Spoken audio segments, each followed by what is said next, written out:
Muy buenas tardes a todos y todas los asistentes de esta tarde.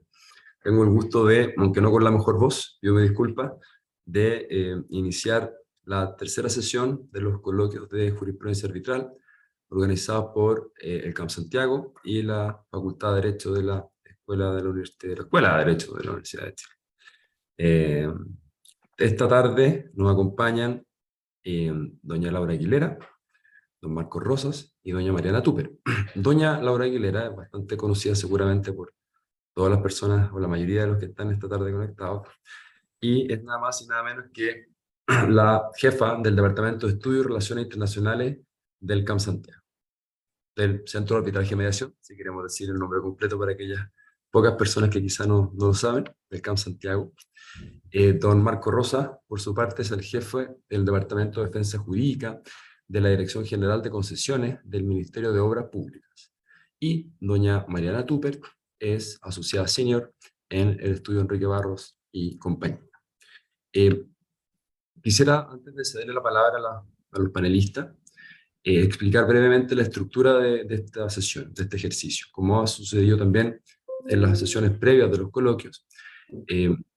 Existe en primer lugar una relación que está a cargo en este caso de Laura Aguilera de la sentencia o laudo arbitral, que luego será comentado en lo sustantivo por los panelistas, en este caso profesores de la Escuela de Derecho de la Universidad de Chile, profesor Marco Rosa y profesora Mariana Tupper. En orden inverso en este caso, a partir de doña Mariana Tupper, nada personal, y sin más, le doy entonces la palabra a Laura para que nos cuente de qué se trata este caso, qué es lo que pasó. Laura. Sí, gracias Francesco. Qué bueno el comentario conocido. Ojalá que sea que los que están conectados en verdad me conozcan, y si no, felices de tener esta oportunidad de participar. Bueno, nosotros hace un tiempo partimos con los coloquios, estamos muy contentos de tener en esta ocasión de tener la oportunidad de participar en la tercera sesión, ya comentando, digamos, el coloquio para que después tengamos los comentarios de Mariana Tupper y Marco Rosa sobre este fallo. Se trata de una sentencia, para empezar a comentarles ya, que se dictó el 15 de septiembre del 2021. Es una sentencia un poco extensa, pero voy a intentar de hacer una relación breve y lo más clara posible dentro de lo que se pueda. Esto se trata de una solicitud de arbitraje nacional que fue ingresada a nuestro centro por parte de una empresa jurídica que se dedica a la industria de la minería y contra una empresa de transporte de carga, ¿ya? Para la resolución de un conflicto suscitado entre ellas en relación con un contrato de prestación de servicio de transporte terrestre. El contrato, por supuesto, contaba con una cláusula arbitral que establecía la designación de un árbitro mixto, arbitrador en cuanto al procedimiento de derecho en cuanto al fallo, con cláusula CAM. ¿Ya? En este contexto quiero contarles un poco sobre las demandas. Aquí hubo una demanda principal y una demanda reconvencional. Un poco el resumen de los hechos es que el actor principal, en este caso voy a decir la minera, solicita en su demanda que la demandada principal, la transportista, sea declarada civilmente responsable de los perjuicios ocasionados contra ella por los incumplimientos contractuales de la segunda, y que se le condena el pago de una indemnización de perjuicios por daño emergente y daño moral, ¿ya? Por su parte, la actora reconvencional, transportista, solicita que la demandada reconvencional sea declarada civilmente responsable de los perjuicios ocasionados como consecuencia del término anticipado y unilateral del contrato, y que se le condena el pago de una indemnización de perjuicios por daño emergente, lucro cesante, perdón, todo lo cual es controvertido por la demanda reconvencional. Un poquito para que vayamos revisando qué es lo que se argumenta en una y otra demanda. En la demanda principal, ¿ya? En el cuerpo petitorio de esta demanda y en su réplica, la minera solicita que la transportista, como comentábamos, sea declarada civilmente responsable por los perjuicios ocasionados por los incumplimientos contractuales y que sea condenada al pago de una indemnización de perjuicios por daño emergente y a título de daño moral. O en subsidio, que sea condenada a los pagos que se considere que en derecho correspondan más los reajustes, intereses y costos, ¿ya? Si bien la minera, ¿ya?, imputa a la transportista como incumplida las obligaciones contractuales, habla primero de prevenir incidentes de seguridad, incurrir en desviaciones operacionales, estos son los incumplimientos que ella establece: subcontratar sin autorización, incumplimiento de obligaciones laborales y previsionales, y la Comisión de Infracciones Éticas además señala como hechos generadores de la pretensión indemnizatoria por daño emergente los accidentes ocurridos, par de accidentes ocurridos en julio y en septiembre del 2018, que para darles un contexto son incendios, se trataron de incendios de carrocería y pérdida de carga, y otro incendio parcial en un silo que transportaba un nitrato de amonio, ¿ya? En estos últimos incidentes de seguridad, ya son controvertidos por la demandada principal, alegando casos fortuitos en su contestación de demanda y dúplica principales. De otra parte, la minera indica como hecho generador de la indemnización de daño moral que pretende la transportista el incumplimiento de esta última sobre sus obligaciones referidas precedentemente, las que habían causado daño a la minera en su reputación, imagen corporativa y además inadversión. Estos hechos son negados por la transportista, que es demandada principal, aduciendo que no habría sido incumplido.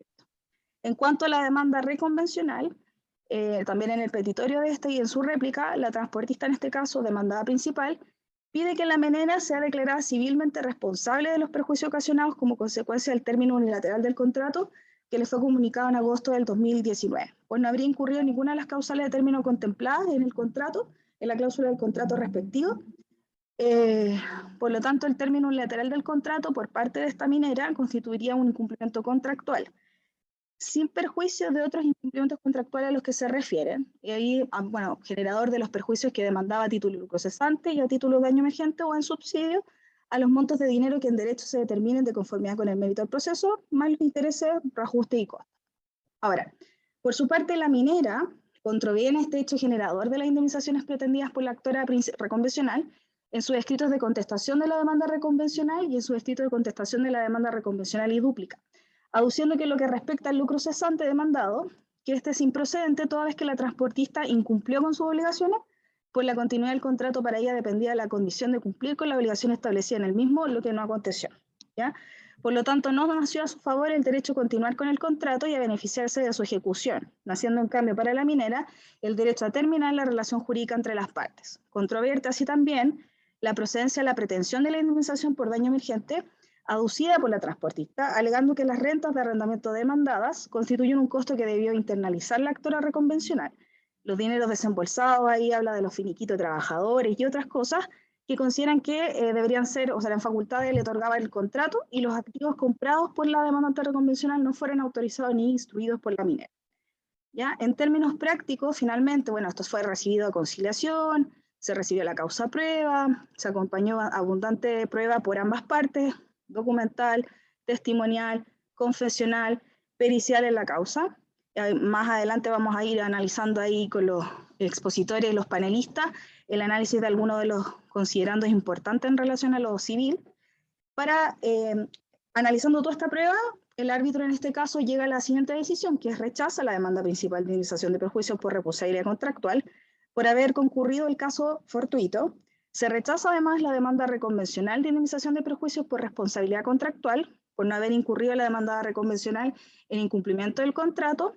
El árbitro en este caso dice que cada parte pagará sus costas y se rechazan además las acciones y peticiones alegadas de defensa y excepciones, sean principales o subsidiarias de la demanda principal y de la demanda reconvencional respectivamente. Este fallo, esta sentencia arbitral fue recurrida de queja, se interpuso un recurso por la demandada principal. La demandante entonces recurre y queja en contra del árbitro en este caso por supuestas faltas y abusos que le atribuye cometidas en el laudo arbitral, en la parte que rechaza su demanda reconvencional de indemnización de perjuicios por responsabilidad contractual. Acá es interesante solamente agregar para finalizar que la séptima sala de la Corte de Apelaciones rechaza el recurso basándose principalmente en que el recurso de queja se desenvuelve dentro de una materia de interpretación contractual. Ante la controversia de las partes de cláusulas determinadas del contrato, sometida a la decisión del tribunal arbitral y en la supuesta contradicción a recta aplicación de reglas de interpretación de los contratos, además del alcance del artículo 1552 del Código Civil en relación a la resolución del contrato. Entonces, lo que dice el recurso de queja básicamente es que se sostiene en que el fallo habría cometido una infracción de las leyes reguladoras de la prueba en relación a la regla de interpretación y además en relación al efecto de los contratos en cuanto al incumplimiento de este. Finalmente, la Corte obviamente rechaza estos argumentos y establece que en relación al artículo 545 del Código Orgánico de Tribunales, que se habla entonces, ¿no es cierto?, de la exclusiva finalidad de corregir faltas o abusos graves cometidos, no se envuelve en la interpretación o consecuencias jurídicas para las partes del contrato que haya hecho la sentenciadora. Entonces, como lo ha dicho reiteradamente la Corte Suprema, y la misma Corte no es susceptible de ser revisado por la vía de la jurisdicción disciplinaria, y de hacerse, convertiría la potestad disciplinaria en una instancia que la ley no autoriza. eso en términos generales, la relación de la causa. Espero haber sido lo más clara posible. Y ahora le doy aquí la palabra a Mariana para que pueda comenzar con los comentarios en torno a lo civil. Sí, yo, perdón, antes de eso, y le pido disculpas a la profesora Tupper, sé que la interrumpí, o sea, no, digamos, sé que no alcanzó a tomar no no alcanzó a tomar alcanzó la en tiempo. batuta. Exactamente, fue una preinterrupción. Pero aquí saltan algunas preguntas bien interesantes. Y la primera es si en su opinión, el ejercicio que hace el laudo acerca de la vigencia del contrato es efectivamente un ejercicio interpretativo de la voluntad de las partes o no. Yo creo que es un primer tema bien interesante cuando escuchar el laudo. Sí, gracias, profesor Cámpora, por la pregunta, y muy atingente, digamos, a la materia del seminario, que precisamente se llama de la interpretación de los contratos, ¿cierto? Para poder responder a eso, a mí me gustaría contextualizar un poco algunos hechos que, por cierto, Laura no podía abarcar absolutamente todo lo que establecía la sentencia. Entonces, para dar un poco de contexto respecto de la ejecución y la celebración de este contrato, es importante tener presente que, fíjense ustedes que las partes tenían una relación contractual de larga data. Entiendo yo que esta compañía minera, según se deja entrever en algunas declaraciones testimoniales que se transcriben en la sentencia, tenía una relación con esta empresa de transporte hace más o menos 35 años. Y recién en el año 2011, las partes decidieron escriturar este contrato y se mantuvieron con el régimen de lo que allí se había negociado durante un largo periodo hasta septiembre del 2017. Y en septiembre del 2017 hicieron una especie de modificación contractual o adendum al contrato del año 2011. Luego, con posterioridad, el año 2018, en octubre del 2018, más precisamente el 13 de octubre del 2018, las partes deciden pactar un texto refundido de este contrato que ya venía desde el año 2011, digamos, modificado por este adendum del año 2017,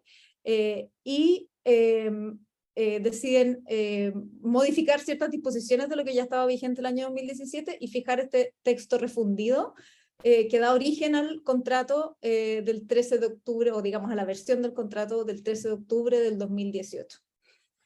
¿Y por qué es importante estas cuestiones de hecho que les estoy comentando?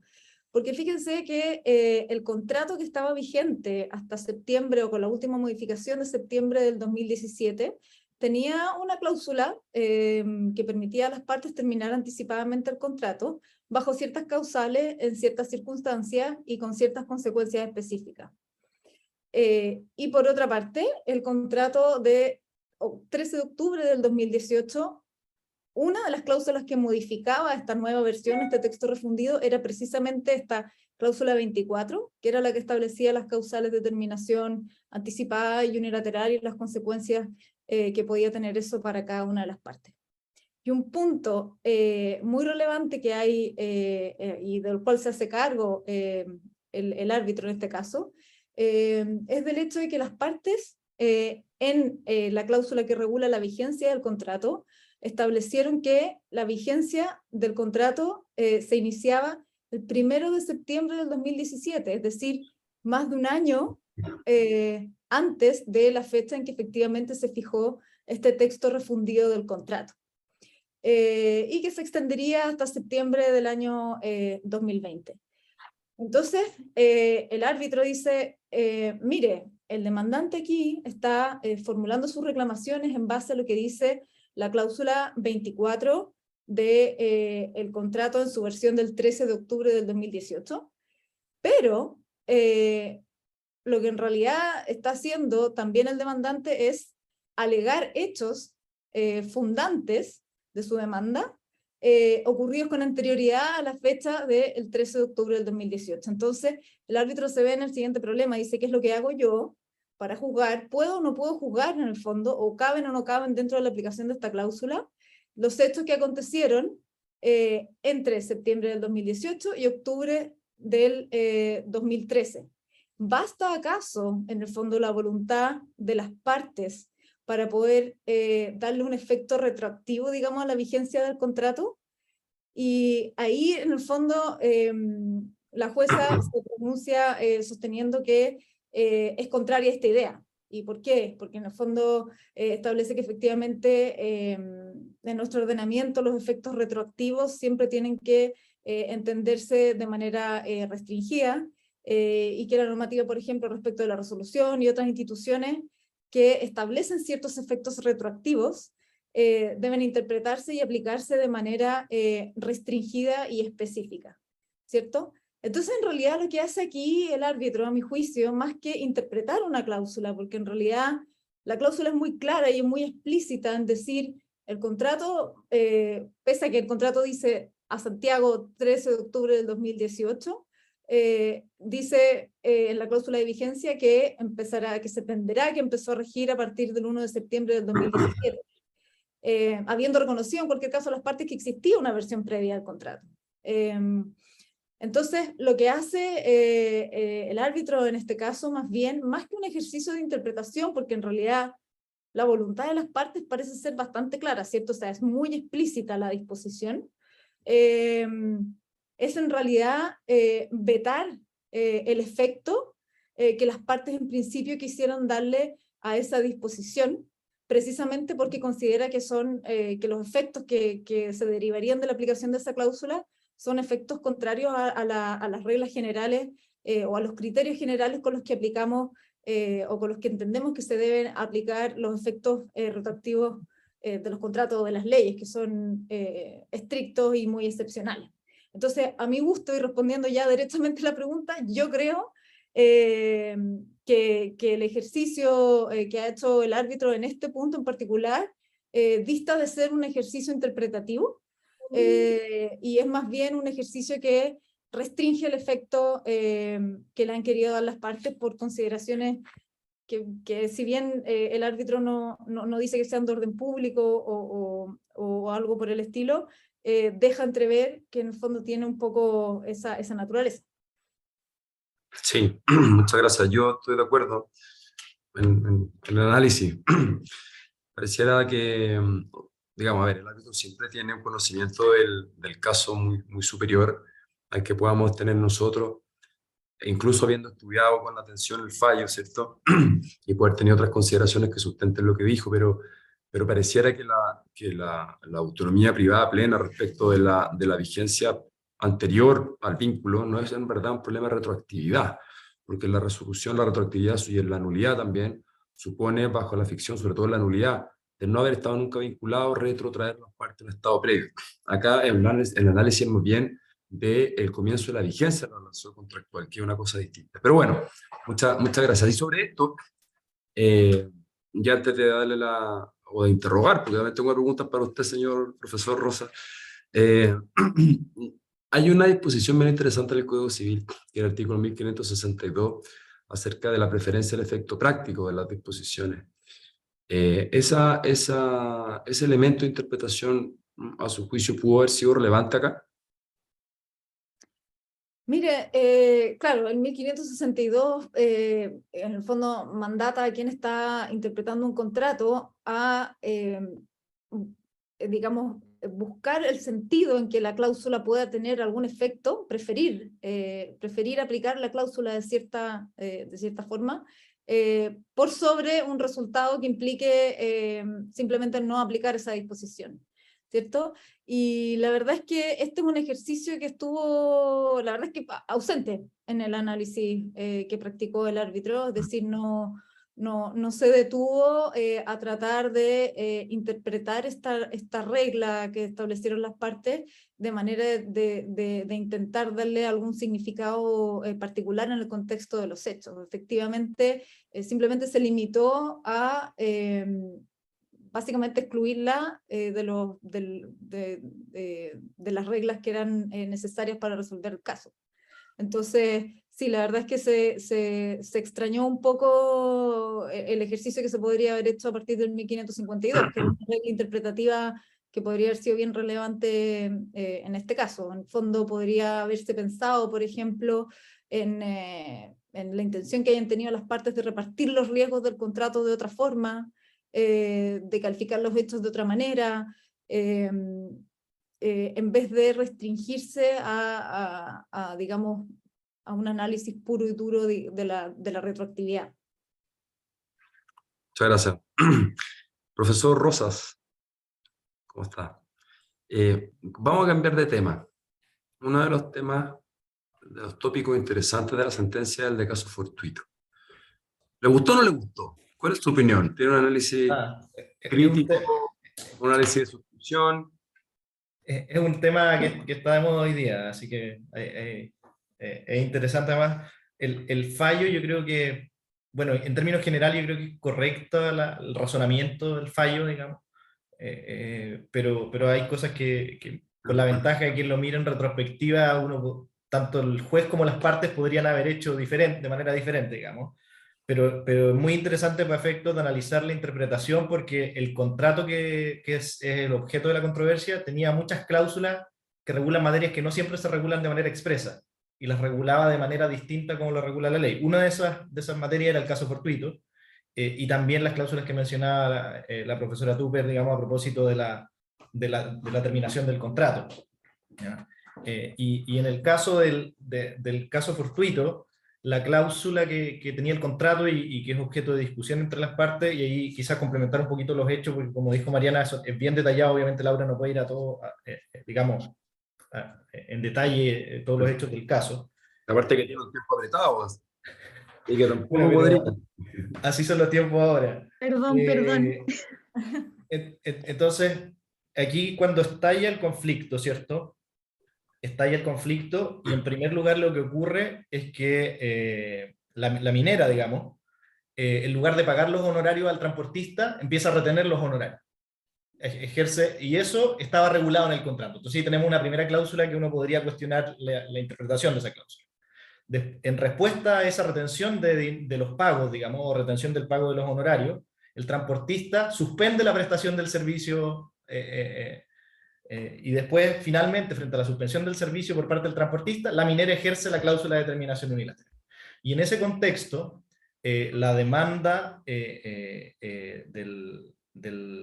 la minera en contra del transportista, en la parte de la indemnización de perjuicio, invoca dos incumplimientos de contrato, que son dos incidentes que son incendios, digamos. Son dos incendios ocurridos en fechas distintas.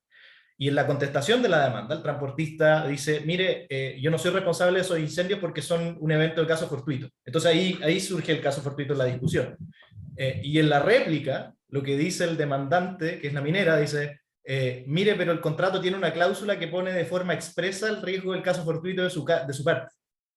Y entonces, el contrato, creo yo, sin perjuicio que el análisis del fallo es correcto, creo que podría haber profundizado mucho más en el análisis del caso fortuito de varias maneras, digamos.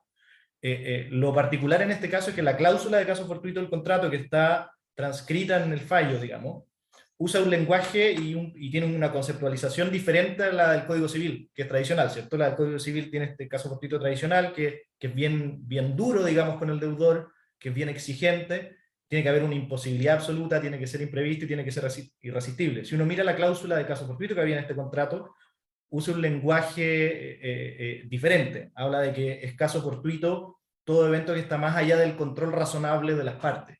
Y ese lenguaje, ese wording, ¿cierto? Más allá del control razonable, es algo que tiene su origen en el comercio internacional. Y está el libro de Nicole Neme que aborda bien ese tema, el libro de Nicole Neme sobre el cambio de circunstancias en los contratos internacionales, y es algo que está recogido también en el derecho uniforme, digamos, en UNIDROIT, los principios de derecho europeo de los contratos, y también en ICC, digamos, la Cámara de Comercio tiene un libro con una cláusula tipo, digamos, de caso fortuito que usa este lenguaje.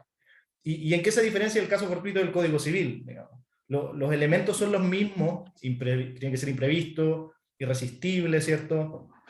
Y la obligación tiene que devenir imposible de manera absoluta, pero le da mayor flexibilidad, digamos. Y ahí el fallo, creo yo, podría haber discurrido por ese lado. Digamos, aquí hay una voluntad de las partes de tener un concepto de caso fortuito distinto de el que tiene la ley supletoria, digamos, o el derecho común, y podría haber jugado un poco con esos elementos. Eso quizás yo echo de menos en el análisis de caso fortuito del fallo.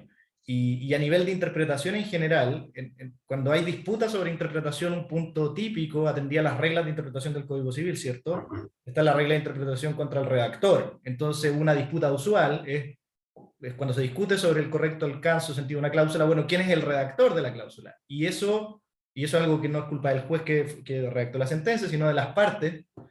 Ninguna de las partes le atribuyó la redacción de las cláusulas a las otras, digamos, que es algo que podría haber cambiado también el sentido de la discusión en el evento de que se hubiese estimado que había alguna ambigüedad en las cláusulas. Muchas gracias. Sí, quizás una lección importante o un recordatorio importante que podríamos tener es que el caso fortuito es una materia completamente gobernable y entregar la autonomía a las partes. No hay un orden público involucrado en la regulación del caso fortuito, ¿cierto? Y por lo tanto, aunque no sea usual, es materia dispositiva en ese sentido. Cambio de tema. ¿Qué le parece a usted, profesor Rosas, el análisis que hizo la sentencia, el laudo acerca de la cláusula de limitación de responsabilidad que estaba en el contrato? Eso también es interesante. No sé si usted lo comparte. Sí, ahí la visión que tengo yo, digamos, es que si uno se aproxima al contrato, hay dos cláusulas que regulan esta materia, digamos, y lo regulan de manera contradictoria, ¿ya? Y por lo tanto, si se hubiese generado la discusión sobre la ambigüedad o la interpretación en contra del redactor, podría haber sido quizá decisivo en algún sentido. Hay una cláusula que efectivamente limita la responsabilidad de las partes, de ambas partes, y que excluye dentro de la responsabilidad por el incumplimiento de contrato el lucro cesante y el daño extra patrimonial, ¿ya? Y en este caso, en la demanda principal, se demandó daño moral, digamos, y la demanda reconvencional demandó lucro cesante. Entonces, ambas partes estaban demandando en contra de la cláusula, que era esta cláusula de limitación de responsabilidad. El fallo resuelve de manera correcta, creo yo. Si no, mire, esa demanda hay que rechazarla entre otras razones, ambas, la demanda principal en la parte que pide daño moral y la demanda reconvencional en la parte que pide lucro cesante, porque hay una cláusula en que expresamente se excluyó esa responsabilidad. Lo que sí podrían quizás haber argumentado las partes si hubiesen trabajado un poco más esa demanda y hubiese sido más desafiante para el tribunal, es alegar que los incumplimientos que fundaban estas demandas eran constitutivos de dolo o al menos de culpa grave, porque si bien, como decía el profesor Cámpora, es una materia dispositiva, ¿cierto? El caso fortuito puede ser, también la limitación de responsabilidad es algo que puede ser entregado a la voluntad de las partes, la autonomía y la voluntad siempre reconoce ahí como límite el dolo, y dada la equivalencia de la culpa grave y el dolo, uno podría argumentar, y es razonable sostener que si el incumplimiento se debe a dolo o a culpa grave, no deberían aplicarse esas limitaciones de responsabilidad. Sí, por supuesto, ¿cierto? Hay límites materiales de autonomía privada que hay que tener presente. Profesora Tupper, estábamos demasiado enfocados en el profesor Rosa, así que volvemos a usted. Dentro de lo que explicó también el profesor Rosa en su intervención,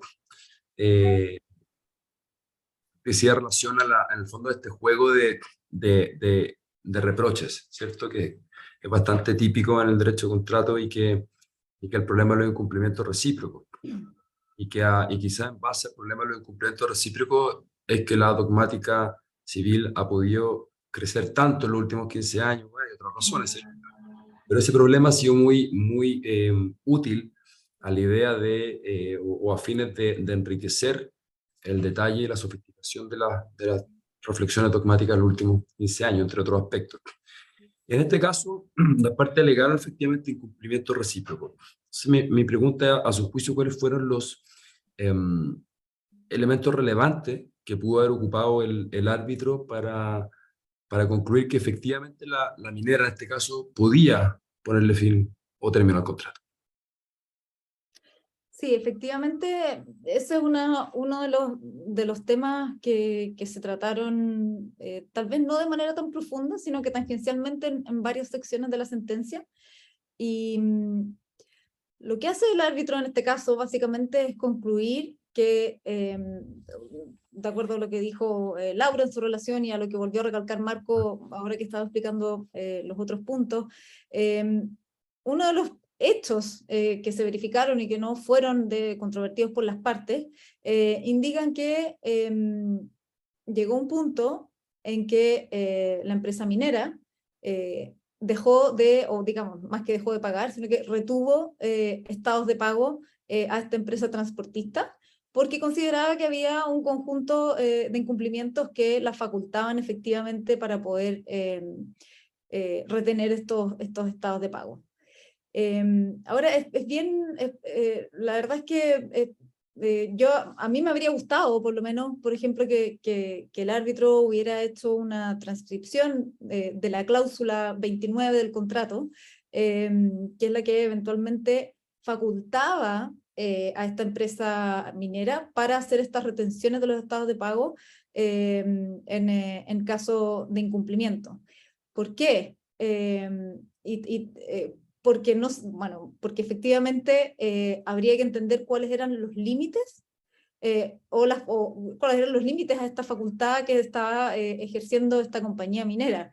¿Y en qué sentido? A mí me llama mucho la atención que las defensas, digamos, de la empresa transportista no hayan ido en línea con tratar de interpretar esa cláusula y decir, mire, si bien esta cláusula le permite a usted retener los estados de pago, figúrese que los supuestos que lo facultaban a usted para hacer eso en realidad no se cumplieron, porque por ejemplo los incumplimientos no eran graves o no tenían tal y cual característica. Entonces el lector, y fue al menos lo que me pasó a mí, me quedé un poco con la duda respecto de cómo se había aplicado efectivamente esa cláusula. Era realmente una disposición tan clara que en el fondo ni siquiera el demandado se pronunció respecto de ella, levantando la mano y diciendo, mire, usted me practicó estas retenciones, pero no era lo que lo facultaba hacer el contrato. Eso es una de las cosas que en realidad yo eché de menos. La sentencia se ampara en citar una disposición del contrato y decir que existiendo esta facultad, la compañía minera podía efectivamente retener estos estados de pago. ¿Y eso qué es lo que implica para efectos de los incumplimientos recíprocos? Estando facultada, obviamente, esta compañía minera para retener los estados de pago, la compañía transportista necesariamente no podía o no tenía título, digamos, para dejar de ejecutar sus obligaciones, es decir, dejar de prestar este servicio. No podría haberse hecho una alegación razonable en base a lo dispuesto en el artículo 1552, ¿cierto? Ahora, habría sido, bueno, efectivamente la empresa transportista hizo una mención o digamos trató de incorporar la disposición de 1552 muy tardíamente en la evolución del arbitraje. Recién vino a levantar esta excepción, digamos, cuando se estaban haciendo las presentaciones de las observaciones a la prueba, ¿cierto? Entonces, en vez de presentarla como una excepción perentoria, simplemente lo alegó al final y en el fondo el árbitro desechó esta excepción por haberse presentado extemporáneamente. Pero habría sido muy interesante escuchar o leer, digamos, las conclusiones del árbitro en relación a qué, a cómo operan, digamos, cláusulas particulares del contrato, como la que se cita o la que se menciona, pero sin haberla reproducido lamentablemente, que facultan a una de las partes para dejar de ejecutar algunas de sus obligaciones, con lo que dice el 1552. Claramente, si es que la disposición, muy probablemente la disposición contractual habría primado sin muchas dudas por sobre lo que dice el 1552, por ser una regla especial, digamos, pero habría sido interesante escuchar alguna conclusión a propósito de eso. Yo creo que quedamos como espectadores de esa conclusión, a mi gusto. Sí, perdón un comentario, Mariana, yo totalmente de acuerdo, solo decir que de alguna manera fue un error estratégico del transportista no haberlo involucrado completamente al juicio, pero el Totalmente. razonamiento es súper complejo porque así como en este caso fue una retención de pago, en otros contratos de tracto sucesivo podría ser el cobro de una boleta de garantía, por ejemplo. Exacto. El cobro indebido de una boleta de garantía. Entonces, si no se cuestiona el mérito, digamos, y se entiende la posibilidad de retener estos pagos o de cobrar una boleta de garantía, de manera meramente potestativa puede ser complejo, digamos, si no se revisa el mérito del ejercicio del derecho. Exacto, muy complejo, y por eso yo eché bastante de menos ese análisis. Sí.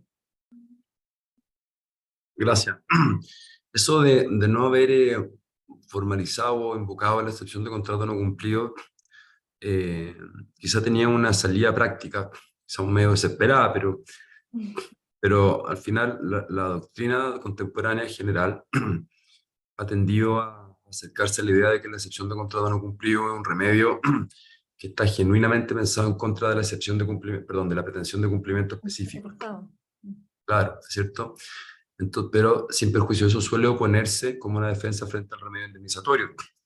En circunstancias de que el problema ahí es que desaparece la mora del deudor por efecto del 1552. Entonces lo que podría haber dicho es que el remedio no era el de cumplimiento específico, sino el indemnizatorio, en vez de formalizar excepciones de nuestro cumpleo, decir no hay mora, 1552, y eso es, no hay un problema de competencia específica para aplicar el derecho, por lo menos bajo concepciones generales. Entonces, alegándolo así, no hay un problema de, que me lo alegó tarde, oiga, si es su obligación aplicar 1552, de hecho, es su función original, digamos. Yo comparto ese razonamiento. En el fondo ahí no está diciéndole usted debió haber alegado una excepción, sino que lo que se estaría constatando es falta un requisito que la ley exige para que proceda la indemnización, digamos. Falta la mora. Claro, y lo que ocurre acá es que específicamente ni siquiera se hace una mención a esta interpretación del 1552 como esta compensación de las moras, ¿cierto? Sino que derechamente se le pone la etiqueta de excepción de contrato no cumplido. Y en ese sentido el árbitro lo toma, bueno, y la parte que dedujo esta excepción la aplica en el sentido más, digamos, tradicional y perjudicial a su parte, digo yo, poco estratégico. Sí, además de que, como ustedes saben,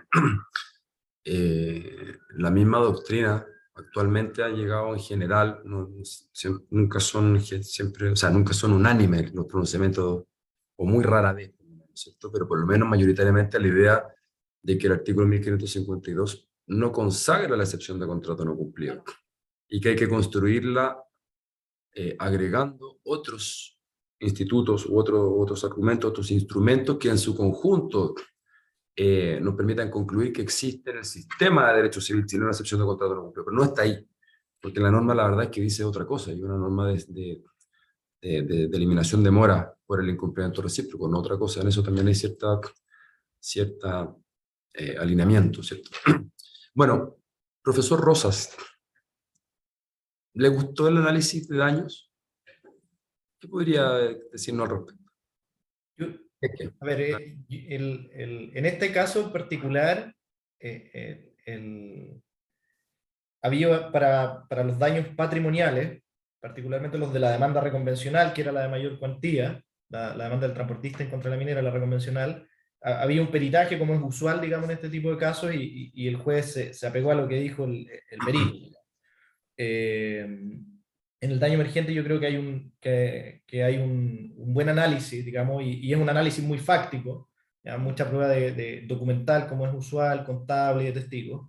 Lo que sí eché de menos en el análisis del daño es que la demanda principal era una persona jurídica demandando daño emergente y daño moral, pero no lucro cesante. Y entonces el tribunal quizás podría haber discurrido sobre, si bien hay una discusión abierta, digamos, sobre por qué el daño moral que demanda o podría haber hecho el análisis de por qué el daño moral que demanda una persona jurídica es distinto o es lo mismo que el lucro cesante, digamos, porque al final el prestigio de la persona jurídica, cuando se ve afectado, se traduce en que no llegan los ingresos o los clientes que esperaba recibir en el futuro, digamos.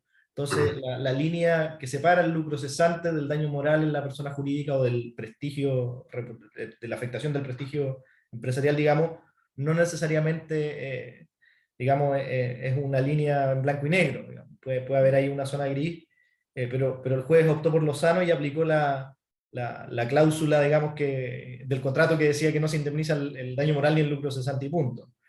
Lo que sí ahí podrían haber, si las partes lo hubiesen planteado en la discusión, es que estaba esta cláusula que nos referimos previamente, que excluye, ¿cierto?, estos daño moral y lucro cesante, pero hay otra cláusula que dice que frente a la pérdida de la carga, si se destruye la carga que acarrea el transportista, que es lo que pasó en varios de los hechos discutidos en el caso, se dice que el transportista responde de todo daño. Y eso parece ser un poco contradictorio, que una cláusula diga que el transportista responde de todo daño y que la cláusula siguiente diga que no responde del daño moral, digamos, y del lucro cesante. Ahí parece ser hay una ambigüedad en el contrato que las partes podrían haber explotado mejor para sus respectivas pretensiones. Sí, así es. Sobre todo en materia de daño moral y personas jurídicas, yo comparto lo que ustedes dicen, y eso está bien tratado en el Tratado de Responsabilidad del profesor Barro, en el sentido de que al final los perjuicios, por ejemplo, por prestigio mercantil, tienen un efecto directamente patrimonial, y que al final, y por lo tanto son una especie de daños morales engañosos en cuanto a morales, ¿cierto? Y que por lo mismo tiene que tener un objeto o un giro extra patrimonial, la misma entidad, como para que se pudiese considerar genuinamente extra patrimonial el daño que sufre en este caso, ¿cierto?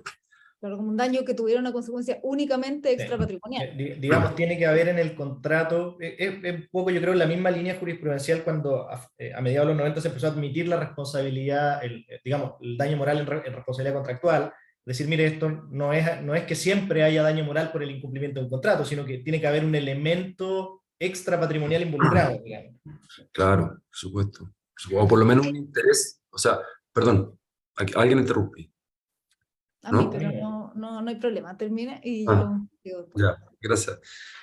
Por lo menos el interés que está afectado por el incumplimiento que se reclama ha de ser extrapatrimonial para que el daño sea también extrapatrimonial. De lo contrario, un daño patrimonial encubierto, en el fondo. Esa es la idea desarrollada. Es bien interesante, yo por lo menos lo personal la suscribo.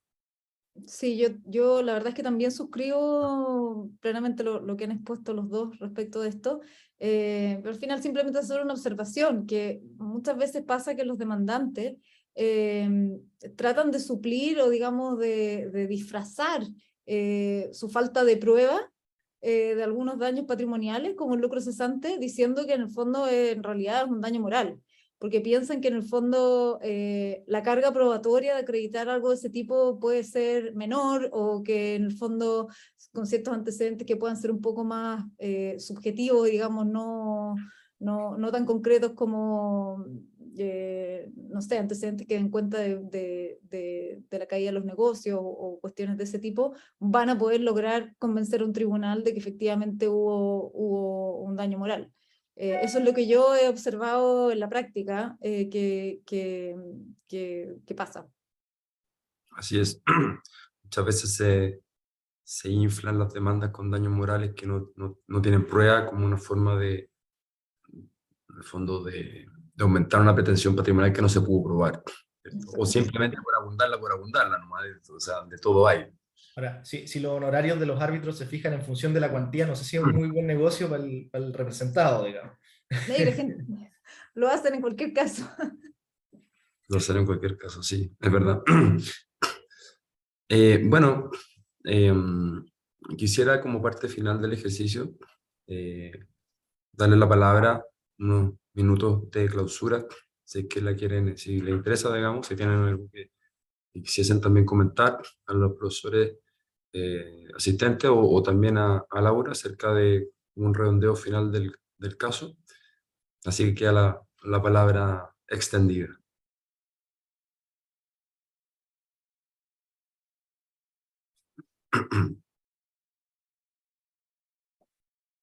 Si está todo dicho en todo caso. Sí, no, yo solo cerrar algo que yo creo que quizás Mariana lo dijo, pero que es relevante en su primera intervención a propósito del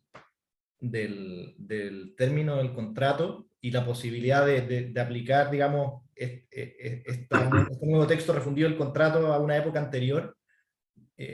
hay un elemento central, es que el contrato que era objeto de la controversia era un contrato de tracto sucesivo, digamos, que es algo obvio. Si fuera un contrato de intercambio de bienes, quizá da lo mismo, digamos, se pueden restituir los bienes. Claro. Pero un contrato de tracto sucesivo no es posible, digamos, aplicar de manera retroactiva ciertas reglas si existían otras reglas vigentes que ya se aplicaran, digamos. Yo creo que ese elemento era bien central en el razonamiento del fallo. Sí, ahora sí, estoy muy de acuerdo y yo creo que al final es un argumento que subyace un poco al razonamiento del árbitro. Que en cualquier caso, en esa misma línea, por lo mismo, desestimó diversas alegaciones de incumplimiento que había hecho esta empresa transportista para llegar a digamos, para hacer su análisis. Entonces, en ese sentido, yo creo que el análisis fue correcto, digamos, al haber acotado los hechos que eran relevantes para tomar una decisión. Eso creo yo. No sé si, Laura, habrán preguntas o Y eso podríamos palabras ahí de aprovechar la instancia de que ya estamos cerrando, digamos, y aquí nos veo conectados, hay hartos participantes todavía en línea. Si alguno quiere hacer alguna pregunta, que la haga a través del chat, y vamos a poder canalizarlas ahora en unos segunditos. No sé si esperemos un poco, pero bueno, yo quería decirles que en términos, sí, efectivamente, el laudo era un laudo largo, tenía hartos hechos, así que traté de hacer la relación lo más concentrada en los petitorios, pero claro, habían varios hechos que estaban más conectados a los considerando, así que qué bueno que ahí ustedes pudieran entrar y esclarecerlo para los que tenían o pueden haber quedado con alguna duda.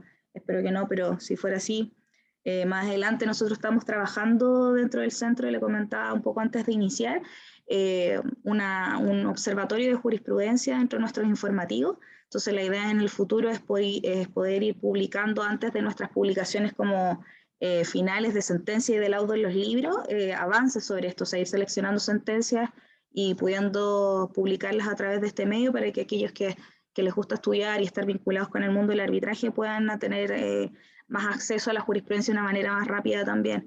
Así que eso lo vamos a estar haciendo en el futuro prontamente. Yo creo que para la próxima edición del informativo va a ser así. Yo no veo preguntas en el chat, Francesco, no sé si a ti te habrá llegado alguna. Ay, mira, llegó algo. En el Q&A, ¿la quieres leer tú? Es una de Rodrigo Ursúa. Sí, la leo. Aprovecho a mandarle un saludo muy cordial a Rodrigo. La pregunta es la siguiente, dice, ¿hubo alguna innovación en este caso acerca de la idea de que la interpretación contractual es una cuestión fáctica, a diferencia de la calificación contractual, que eso sería una cuestión jurídica? Esa es la primera pregunta. La otra es una sugerencia que se va a tomar nota. Muchas gracias por hacerla. Entonces, reitero la pregunta y se la dejo abierta a los panelistas. Si acaso hubo alguna innovación, según usted en este caso, respecto de la idea de interpretación contractual como ejercicio fáctico, en comparación a la idea de calificación contractual como ejercicio jurídico, que está en la doctrina chilena tradicionalmente tratado en la obra de Jorge López, ¿cierto?, de los contratos. Mi entendimiento del fallo, al menos, es que no. Mi entendimiento Sí. es que no se dio esa discusión en el caso, y probablemente porque las partes no lo plantearon de esa manera en los escritos de discusión. No sé si Mariana tiene una apreciación diferente. Sí, yo tengo absolutamente la misma impresión que tú, Marco, y de hecho tengo la impresión de que en realidad el fallo, digamos, no es ni por cerca explícito en decir que requiere en una u otra circunstancia ser ejercicios interpretativos. Simplemente nosotros hemos, o por lo menos yo, extraído en el fondo ciertas observaciones respecto del ejercicio de interpretación que hizo el árbitro, pero el laudo en el fondo no se pronuncia expresamente o no levanta el punto de que haya ciertas cuestiones que requieran ser interpretadas, y por lo mismo en el fondo no hace ninguna distinción respecto a lo que señalaba la pregunta de Rodrigo. Ninguna innovación en esa materia, digamos. Muy bien. Muchas gracias nuevamente a Rodrigo por su pregunta. Aquí hay algo, ¿no? Sí, no, es una respuesta a la sugerencia de la profesora Watt. quien saludamos también. Sin más, voy a empezar a cerrar la sesión. Quisiera darle las gracias, obviamente a todos, ¿cierto? A Laura, a Mariana y a Marco por su asistencia esta tarde, y también agradecerle a todos los asistentes que nos acompañaron. A veces la hora se hace un poquito incómoda, ¿cierto? Se está terminando la jornada laboral, siempre hay muchas tareas que hacer, y por lo tanto valoramos la asistencia y esperamos que haya sido de utilidad. Y también un agradecimiento no solo a título personal y de los que estamos acá, sino que institucional, a nombre de la Facultad de Derecho de la Universidad de Chile y del CAM Santiago, por la asistencia y participación de todos. Tengan una muy buena tarde. Muchas gracias a Chao, todos. muchas gracias a Gracias a todos. Un todos. abrazo. Buenas tardes. Nos vemos en el Chao. próximo. Chao, chao.